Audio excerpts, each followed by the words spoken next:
안녕하세요. 제도권 주식 분석입니다. 자, 불모지 갔던 24년 국내 증시에서 30% 가까운 성장을 보였던 ETF가 있습니다.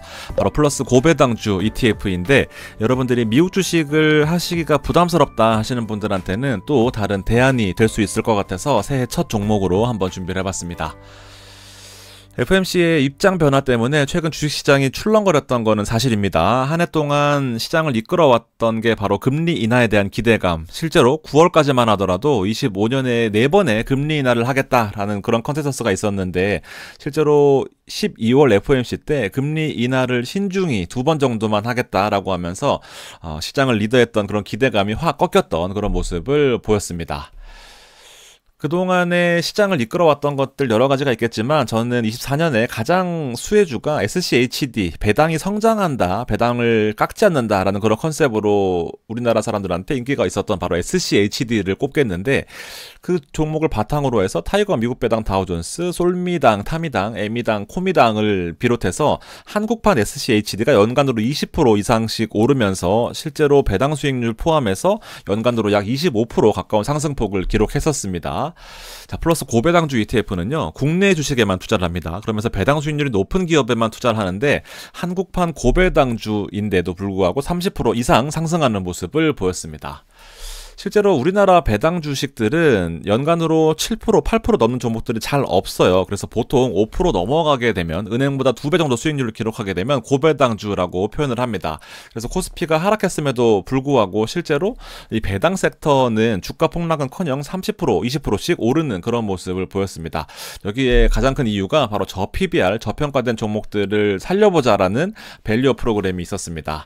24년에 코스피를 실제로 놓고 보면은 주가가 몇 번 뻥튀기 됐던 적이 있었습니다. 대표적으로 초였고요. 그 다음에 한 4월 정도, 그 다음 5월 정도였고, 그 다음에 밸류어 프로그램 얘기가 나올 때마다 올랐었는데, 실제로 밸류어 프로그램이라고 까보니까 뭐 없는 거예요, 내용이. 그래, 그때부터는 좀 거품이 빠졌던 그런 모습을 보였습니다.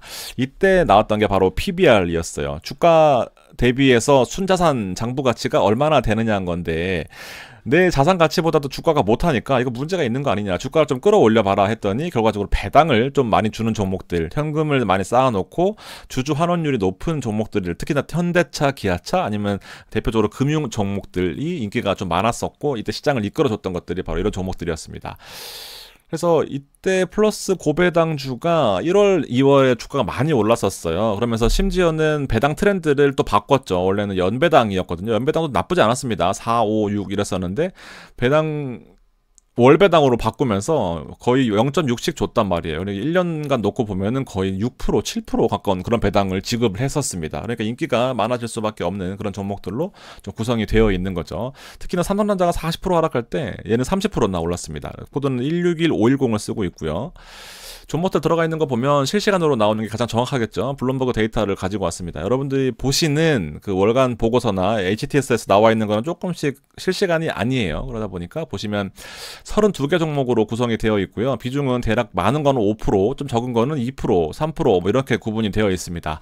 1, 2, 3, 4, 5위에 보면 우리금융지주가 가장 많은 비중의 탑 차지를 하고 있고요. KTNG, 중소기업은행, BNK, 통신주, 증권주들 이렇게 포함되어 있습니다.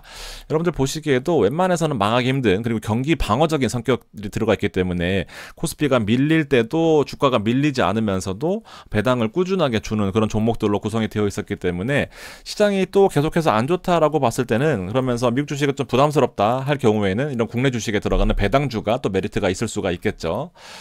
왜 인기가 많냐면은, 보통 보세요. CD금리 이런 것들 나오는 거 보면 거의 대부분 3% 정도 초반, 조금 많으면 3% 초중반 때 금리를 주고 있어요. 근데 은행에서도 옛날에는 ELS를 가면 무조건 권했는데, ELS 사람들이 요새 최근에 안 하잖아요. 그러다 보니까 이런 CD금리 바탕된 거를 안전합니다라고 권하긴 하는데, 사람들이 안 한단 말이죠. 미국 주식이 대박 나는데 이걸 왜 하냐 하기 때문에, 실제로 플러스 고배당주가 인기가 많았던 게 바로 은행 PB 상품들 위주로 ETF가 좀 많이 팔렸다라고 보시면 될 것 같아요.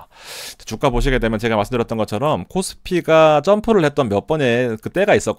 실제로 보면은 1월 달에 가장 많이 올랐습니다. 처음으로 밸류어 프로그램 발표했을 때, 밸류어 프로그램을 하는 기업들에 대해서는 세제 혜택을 파격적으로 주겠다라는 거였는데, 5, 6, 가보니까 니네가 자율적으로 알아서 좀 해봐라 라고 해버리니까 주가가 또 그때 확 밀렸거든요. 근데 그렇다고 해서 주가가 더 오르진 못했고 밀리지도 않았고 이런 밴드를 형성하게 되었다라는 거죠. 그래서 1월 달에 점프를 한 거를 빼면은 이렇게 움직이는 게 보통은 맞아요. 아무리 국내 주식에 대한 고배당주라고 하더라도 이렇게 오를 수는 없죠. 그래서 여기 밴드에 있는 수준이 맞습니다. 보통 한 6% 정도 혹 많으면 7% 정도의 배당을 받으면서 주가는 변동이 없는 것이 맞아요. 그러니까 여러분 착각하시지는 말고요. 30%가 올랐다라고 하지만 요 부분이 포함되어 있다라는 것을 분명히 감안하셔야 된다라는 것도 한번 말씀을 좀 드려보겠습니다. 배당과 복리투자에 대해서 실제 여러분들이 배당을 투자하게 되면은 배당주는 배당을 계속해서 나와요. 배당을 받았던 그 배당금이 또 씨를 뿌리게 되고 또 씨를 뿌리게 되고 이게 또 배당을 낳게 되고 이게 또 합쳐져서 또 씨를 뿌리게 되고 또 배당을 가져옵니다. 좀 약간은 직관적이지 않을 수 있겠지만 주가가 크게 오르지는 못해도 계속해서 노동력으로 번 우리의 월급을 이 자본으로 투입하게 되면은 그 자본이 계속해서 자본을 또 벌어오는 그런 긍정적인 복리 효과가 있는 거죠. 그래서 뭐 여러분들 좀 유식한 말로 레이버 인컴을 파이낸셜 인컴으로 바꾸는 작업을 계속해서 하셔야 된다라는 말씀을 좀 드리고 싶습니다. 그래서 SCHD나 아니면 이런 고배당주 플러스 고배당주 같은 것들이 결국 언제든지 매수를 하게 되면은 주가의 움직임에는 크게 상관하지 않고 배당을 낳는 그런 구조로 설계가 좀 되어 있다라고 좀 보시면 될 것 같습니다. 자, 실제로 차트를 한번 보겠습니다. 플러스 고배당주의 차트는 제가 말씀드렸던 것처럼 24년 초반에 한번 점프를 했었던 그런 기억이 있습니다. 밸류업 프로그램이 처음 나왔을 때는 사실 좀 신세계였거든요. 그래서 저도 밸류업 프로그램을 많이 말씀을 드렸었는데 그 이후에도 뭐 안정적인 흐름을 보였습니다만 최근에 계엄 이후에 또 주가가 10% 이상 폭락하는 그런 모습을 보였습니다.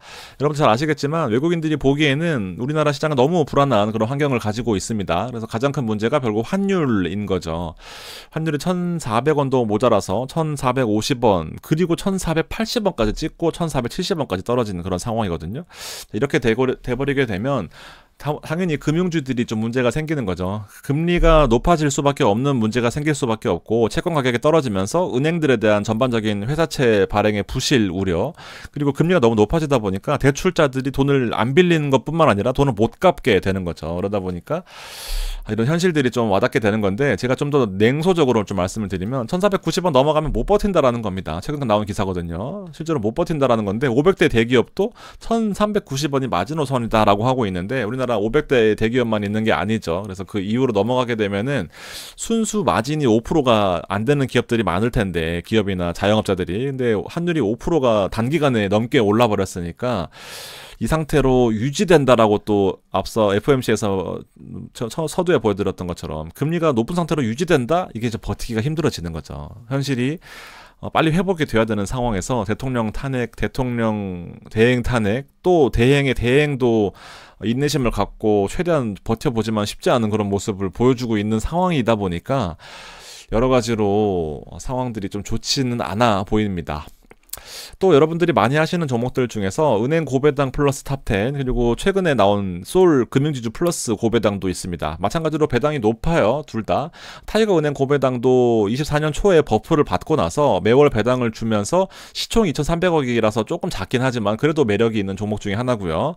일단 솔 금융지주 플러스는 상장한 지가 얼마 안 됐습니다. 24년 6월에 상장됐기 때문에 주가 흐름이 버프를 못 받았어요. 그러다 보니까 이게 사실은 노멀 형태의 배당주의 모습입니다.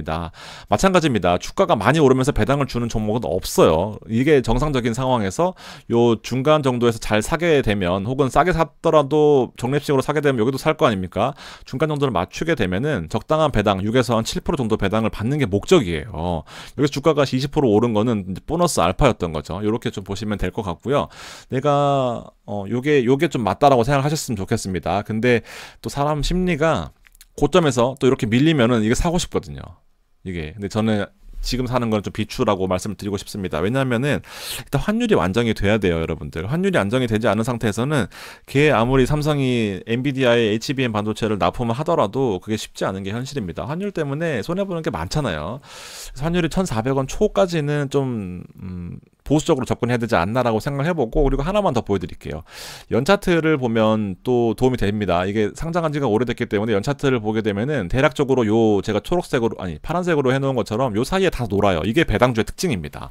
주가가 크게 빠지지도 않고 크게 오르지도 않고 여기서 그냥 노는 게 원래 정석적인 플레이인데 최근에 주가가 좀 많이 올랐죠. 배당주의 트렌드, 환율도 올랐고 국내 주식이 워낙 안 좋았었고 그다음에 배당도 많이 주기 때문에 이런 메리트가 좀 있었었는데 실제로 지금 주가가 좀 높다라는 것이 눈에 확 들어오죠. 그래서 14,000원 초반, 13,000원 후반에서 여기서 나눠서 사겠다라는 생각을 하시면서 환율을 좀 지켜보고 환율이 확 빠지는 날에 좀 많이 사시고 매월 0.6% 정도 배당을 받으려면은 이게 또 메리트가 또 있긴 하거든요. 그래서 주가의 안정적인 흐름을 좀 보시면 좋겠고요. 좀 내가 좀 비싸게 샀다 그러면은 또 싸게도 사기 위해 노력을 해야 되고요. 제가 보기에는 코스피의 마지막 희망이 바로 배당주, 고배당주라고 생각을 합니다. 단기적으로 급락도 포인트가 될 수 있겠지만 조금 더 밀릴 때까지 분할로 매수 접근을 하면서 우리나라 주식에 투자를 꼭 해야겠다 하시는 분들은요. 이렇게 또 좀 보시는 것도 도움이 되지 않을까 생각을 합니다. 또 다른 의견이나 궁금하신 거 있으시면은요. 카페나 댓글 남겨주시면 답변을 드리도록 하겠습니다. 감사합니다.